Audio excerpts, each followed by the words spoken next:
Welcome to the Elite Real Estate Leaders Podcast, brought to you by Trailstone Insurance Group, bringing you interviews with the best real estate and mortgage professionals, empowering you to understand the current trends in the housing market so that you make the American dream your reality. Enjoy today's episode. Welcome to the Elite Real Estate Leaders Podcast. Today we have with us Joey Abdullah, who's a market leader with Movement Mortgage. Joey, welcome to the program. Hey, great to be here. Thanks, Mike. Hey, excited to talk with you. Give us a little bit of your story and background, and how did you get into the real estate industry here? Yeah, sure. So here in Denver, Colorado, was originally from Los Angeles, where I was born and raised. Ended up joining the Navy right out of high school, 17 years old. Headed out to boot camp and, joined the Navy, see the world. So deployed a few times overseas. Was in for quite a while, about 15 years total. And like a lot of folks in our industry, real estate lending just kind of had an attraction of sorts to this world. So, have a background in finance and economics. So a lot more leaning on the lending side. So that's where I found myself working for about the last 11, 12 years. Yeah, mortgages typically is something where it used to be back in the day. You could be a plumber today and a mortgage lender tomorrow. So, that they've changed that a whole lot with licensing and requirements and continuing ed. So, was that with your background in finance, was that kind of what attracted you there? Not only relationship building, but also just kind of like helping people clear up some of the confusion surrounding buying a home, refinancing a home? Oh, sure. So you asked the question, so I kind of kept it as brief as I have ever done right there. Sure. I just gave you that, but obviously a lot more went into it than that, especially with leaving the service. But I have always had a knack for finance. Had kind of envisioned myself working in high finance, either New York, San Francisco, but come to realize that I'm much more of a handshake. Let's kind of have a street level conversation with potential clients. And so kind of gravitated towards that, but still on the financial advisory side. But realized that what I really wanted to do was give advice. I didn't really want to sell products like life insurance or, whatever those folks end up doing for a career. As I unpacked that, I saw more that I wanted to give advice, which I know that there's a market for that. But then I realized that there's a lack typically as an industry on the lending and real estate side of being able to provide that advice. And so won't mention names, but one of our first houses that my wife and I bought had a pretty terrible time getting a loan, just a really rough process. And I know it now, but the scenario could not have been easier for this individual. But back then, we delayed closing a couple of times, super stressful. And I had just wished that I had been more educated on this process, during the process. And so, that's kind of how this, came to be, that I gravitated towards, what if I'm going to be in this, financial world, so to speak, this is a better use of my excitement, my talent, to give advice on this side. So yeah, especially when it comes first person, when you go, this could have been so much better, or man, I didn't know which end was up. And so now, you kind of are then that doctor who has better bedside manner after they become the patient. Now you know how to teach and educate and be empathetic and make sure that your borrowers are understanding every step of the process. Totally. Yep. Hit the nail on the head. Awesome. So, what are the types of scenarios and buyers that you're working with? A lot. It's not like mortgage lenders only work with buyers or only work with people wanting to fix up their home. So I'm sure it's a good mix. But do you find a sweet spot where you're serving a specific type of borrower? Like first time home buyers, that kind of thing. Sure. So, I've always heard the term of the riches are in the niches and you should niche down. And I think sometimes it's hard to do that because you feel like you're going to give up some business. But an extremely natural niche for me is veterans, with VA loans. Sure. So I find that the sweet spot is really a veteran buying their first house. Again, I got into this because our first house was a little tumultuous. And so that's probably my best sweet spot. That's the bullseye on the target that I'm aiming for. on that side. One opportunity that I was able to do was, I forgot where I had heard this or read this, but I had taken a couple hours one day and went on a whiteboard. And the opposite of that question, I tried to whiteboard out, who do I not want to work with, or maybe not want to work with, but if I lose the deal, like they end up working with somebody else, I'm not going to go chase that business, right? I will chase the veterans. I don't care if it's an Army person. I was in the Navy. Aside from some sibling rivalry, we're best friends. After 20 seconds. right. Yeah. But I came to realize I was going to say, I came to realize what I'm not a fan of working with, and I won't go down and list every single type of those folks, but I did find my niche back. I keep gravitating back towards the VA. So sorry to jump on you not there. that you're not gonna turn down helping it.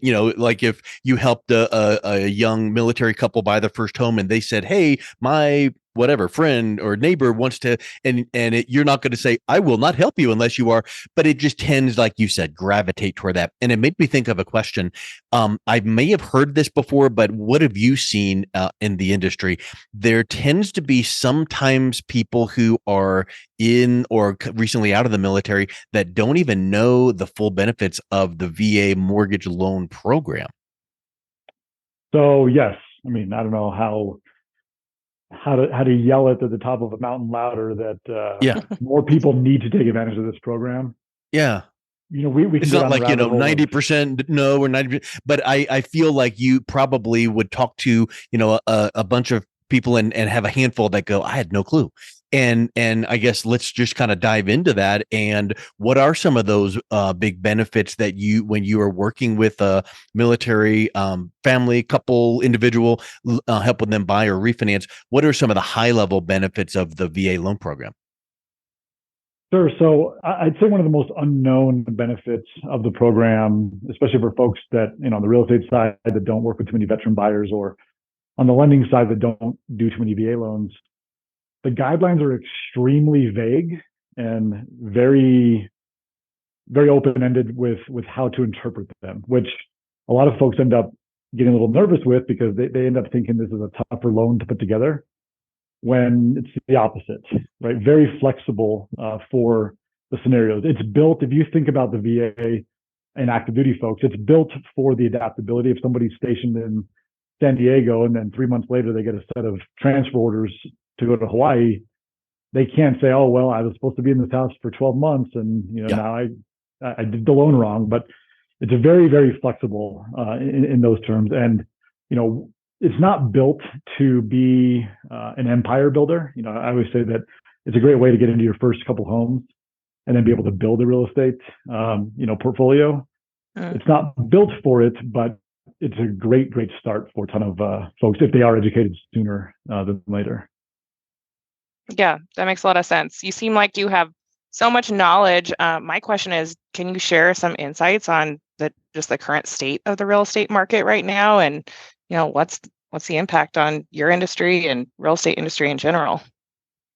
Sure. So not sure when somebody will be listening to this. If they're listening to it in the latter half of 2023, then rates are really high right now. I know that a lot of people are going to say that it's all relative, but there's expensive houses and high rates, right? That's never really happened before. We've had really high rates, double digits, but houses were much, much less expensive. So it's a tough market, right? Somebody buying their first house. I talk to a ton of folks, pretty often, and I see some of the payments that come up on the screen, and I catch myself cringing a little bit, right? So the state of the market is most people in our industry have very similar feelings, right? But we've adapted as an industry. I think that there's opportunities for temporarily getting lower interest rates on your mortgage product that you choose. There's ways to shift around some of the costs that the sellers can help pay for some of those lower payments, those lower rates for a temporary standpoint until we see some more stabilization with the economy, with inflation. That's what's ostensibly not causing it, but they trend along the same lines. When inflation skyrockets, it's what's happening on the mortgage side as well. And so, yeah, the state of the industry, it's tough out there. There's not enough homes on the market. A lot of people are locked in to their current mortgage. They feel that they're trapped. Like, well, I want to go downsize or buy a bigger house, but how can I give up this 2 or 3% that's in front of my rate and go trade that and get a Right. 7? So, it's kind of a timing thing. It's going to be stressful, I think, for the coming up winter here, 2023 into 24. But if somebody does want to buy a house, I hear a lot of my colleagues saying it, but 10 years from now, do you wish you would have bought it? More than likely, yes. And so if there's a way to do it, then we'll work with a professional that can help, at least ease the burden of getting to a place, or right. changing your home as well if you're buying or selling, or downsizing, upsizing. I mean, life happens, and so I think just being able to adapt and pivot. So are you? I completely agree. So are you seeing mostly people who are having those life changes that are needing to make those changes right now, or just that there's not enough inventory? I feel like there's waves, almost like a wave pool at a water park. It depends on which wave you're in. Yep. I think there's a leading wave, we'll call it, that super excited by their first house. If we say on the buyer side, very excited, very, ready to go. Then they start seeing some of the numbers, the rates keep going up. There's not enough houses. The houses they want or that are available aren't what they want. And so that wave kind of hits first and it dissipates, right? And now the second wave is like, all right, well, they know what they're getting themselves into. And then, third, fourth, fifth waves behind them. So we're seeing different waves. I think that it depends on somebody's stamina for like what the industry and the market's doing. It's kind of odd, but I feel like the last few weeks, I've been seeing a lot more on the folks that want to sell their house. Like, all right, you know what? It is what it is. We're going to trade this rate, for the next place. And that has become more important. So sure. I think that'll start coming in. The rates are what the rates are. And like Tia just mentioned, if you have a life event or a trigger or a need to do something, you got to do it. And then you just make the best decision for what the rates are right now. Maybe you can get some concessions and buy the rate down, all those little things that you can teach people on. But I think that it is all relative. And I think that that's what a lot of people hopefully now are seeing. It's like, okay, we were in whatever rate environment for this long. Well, in 6 months from now, or 2 years from now, or however many months, rates are going to fluctuate. They always do. We know that.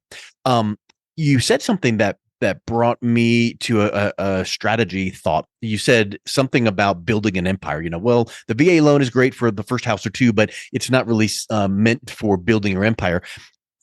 Not mentioning or getting into the weeds of the types of programs, but what does it look like for someone if you were helping them build that empire? Maybe a checker, jump over from one house to the next. What does that look like? Sure. So an easy scenario might be just to give a fictitious example of somebody, and home prices are expensive, right? So I never want to just say things. I'm like, oh, well, that would be nice if it occurred here in Colorado, but there's always scenarios that these can exist. But a great scenario would be, obviously you got to have the education, understand how this would work, but somebody that's active duty would be perfect.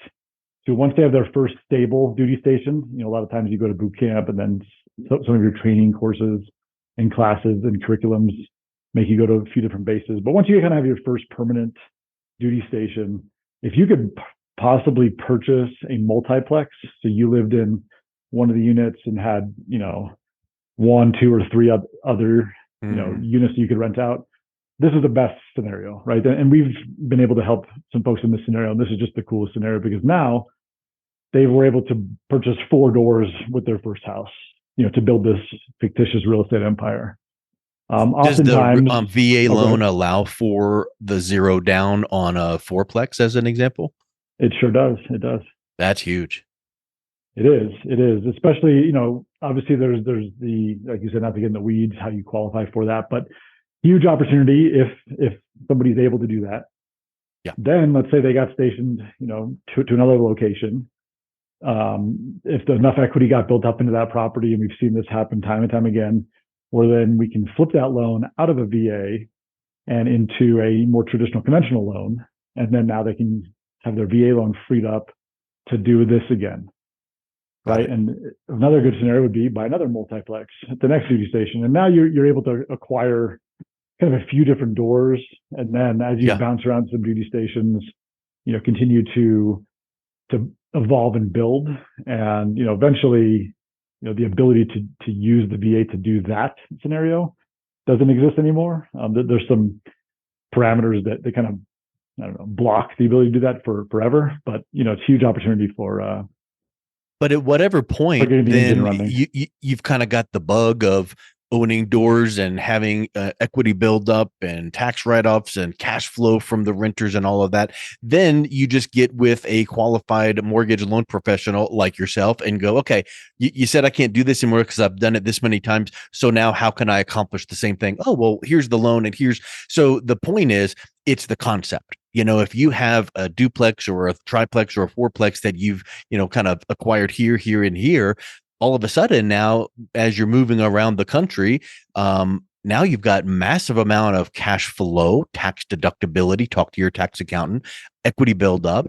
And, maybe you even hire a local property management company just to go fix the toilet when it leaks so that you don't have that headache. But I think that's something that a lot of people don't think about. You need a place to live, but what if you can have that place to live and it becomes that investment? That's a long-term, rich dad, poor dad, Robert Kiyosaki concept right there. Totally. And then I might flip this over to you two. I got a couple questions for you guys.